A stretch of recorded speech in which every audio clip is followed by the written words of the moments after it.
Assalamualaikum warahmatullahi wabarakatuh. Selamat malam kawan-kawan.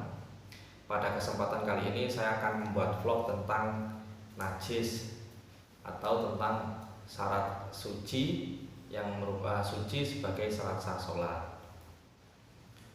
Kemarin ada kawan yang bertanya kepada saya karena dia memiliki penyakit mah, dia seringkali ketika mau sholat muntah. Jadi sebenarnya bukan hanya ketika mau sholat ya sering muntah lah gitu. Karena sering muntah dan ini suatu ketika dia mau melaksanakan sholat, apakah bagian dalam mulutnya itu juga mesti disucikan? Jadi batasan tubuh yang dimaksud suci badan itu batasannya apa saja? Itu sini akan saya jelaskan. Keterangan ini saya ambil dari kitab Hasyiah Bujairami Al-Khatib. Berikut teksnya. Bismillahirrahmanirrahim. Wa rabi'u hudusun najasati. Perkara keempat yang membatalkan sholat adalah datangnya najis atau adanya najis. Allati la yu'fa anha, najis yang tidak dimakfu. Di mana datangnya najis itu? Dia ada fi thawbihi, pada bajunya, au badanihi atau badannya. Hatta dakhili anfihi, sampai bagian dalam hidungnya, au famihi atau mulutnya, au ainihi atau di dalam matanya, au uzunihi atau bagian dalam telinganya. Artinya semua hal yang disebutkan ini merupakan kategori badan yang harus disucikan apabila ada najisnya. Dalam kasus orang muntah, ketika dia melaksanakan sholat, jadi ketika dia mau melaksanakan sholat kemudian dia muntah, maka sebelum melaksanakan sholat dia harus mensucikan mulutnya. Dengan apa? Dengan cara berkumur. Nanti kalau dia muntahnya sampai muntahnya lewat hidung, ada yang lewat hidung, maka bagian dalam hidungnya sini ini perlu disucikan. Kalau tidak disucikan, maka sholatnya tidak sah. Karena yang dimaksud dengan suci badan, jadi kategori badan itu mencakup apa saja?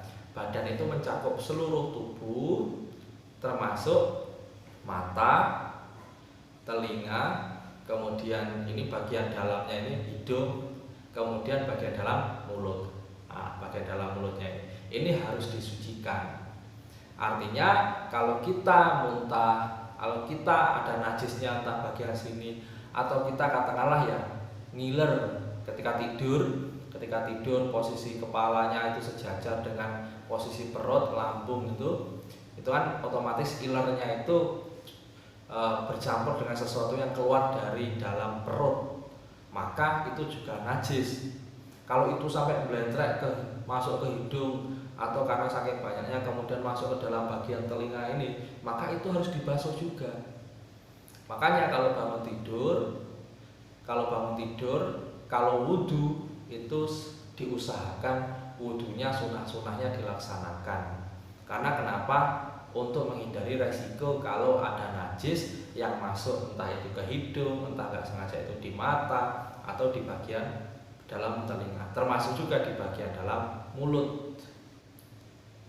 Memang berkumur itu sunnah, tetapi dalam kasus ini lebih baik dilakukan terutama ketika bangun tidur. Karena kenapa? Itu riskan dengan adanya air liur yang itu bercampur dengan cairan yang keluar dari apa? Dari maidah atau dari bagian dalam perut.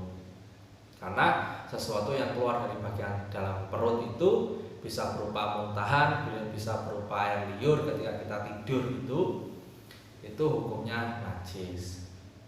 Berbeda lagi kalau tidurnya dalam kondisi duduk gini, kan nggak mungkin ini naik ke atas. Kalau naik ke atas namanya muntah, itu air liurnya tidak najis. Yang najis itu adalah air liur, yaitu nanti bercampur dengan cairan yang keluar dari dalam perut atau dari maidah. Jadi sudah bisa dipahami ya. Jadi yang dimaksud dengan suci badan Badan itu mencakup apa? Mencakup seluruh tubuh kita ini, bagian luar termasuk bagian dalam mulut, bagian dalam telinga, bagian dalam mata, kemudian bagian dalam hidung. Itu wajib disucikan. Nah, kalau anak kecil lah seperti yang kita bahas kemarin, kalau anak kecil itu kan dimakfu.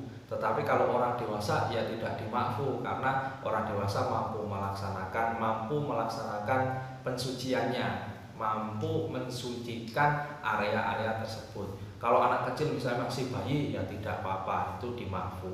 Tetapi kalau orang dewasa harus dibersihkan. Mungkin itu saja. Kawan-kawan, bagi yang ingin bertanya silakan bertanya lewat kolom komentar, atau memiliki pendapat atau pandangan yang berbeda silakan disampaikan di kolom komentar. Mungkin itu saja, kurang lebihnya saya mohon maaf. Terus dukung kami di dalam channel Indonesia Mengaji dengan membagi, men-share konten ini dan memberi komentar, termasuk juga men-subscribe gitu ya. Mungkin itu saja, kurang lebihnya maaf. Assalamualaikum warahmatullahi wabarakatuh.